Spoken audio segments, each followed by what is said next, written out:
تزکیہ جو ہے یہ عمل پہم ہے، مسلسل عمل ہے. ایسا نہیں ہو سکتا کہ آپ کسی لمحے میں اپنے آپ سے غافل ہو جائیں.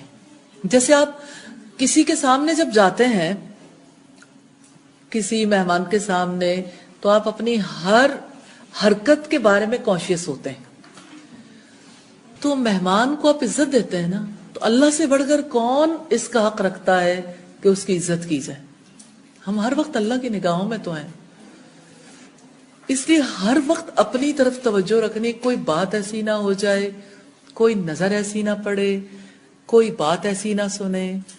کیونکہ لوگوں کے درمیان تو بہت سارے لوگ مسلمان ہوتے ہیں، تنہائیوں کو مسلمان کرنے کی ضرورت ہے. جب کوئی سامنے نہیں ہوتا تو رب تو سامنے ہوتا ہے. تو یاد رکھیے گا،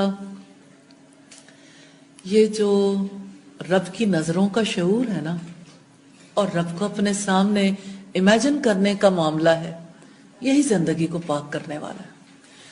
قرآن حکیم میں آتا ہے وَلِمَنْ خَافَ مَقَامَ رَبِّهِ جَنَّتَانِ، جو اپنے رب کے سامنے کھڑا ہونے سے ڈر گیا، اس کے لیے 2 باغ ہیں.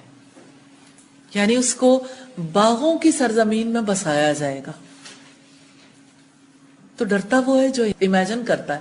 تو یہ تخلیقی اسلوب ہے نا کہ اپنے آپ کو اپنے رب کے سامنے محسوس کریں، اپنے رب کو اپنے سامنے محسوس کریں، اور اپنے رب کی نظروں کو اپنے اوپر محسوس کریں. یہی عمل کی کوالٹی کو بڑھانے کے لیے، بہتر بنانے کے لیے آپ کے لیے ہیلپ فل ہوگا. اللہ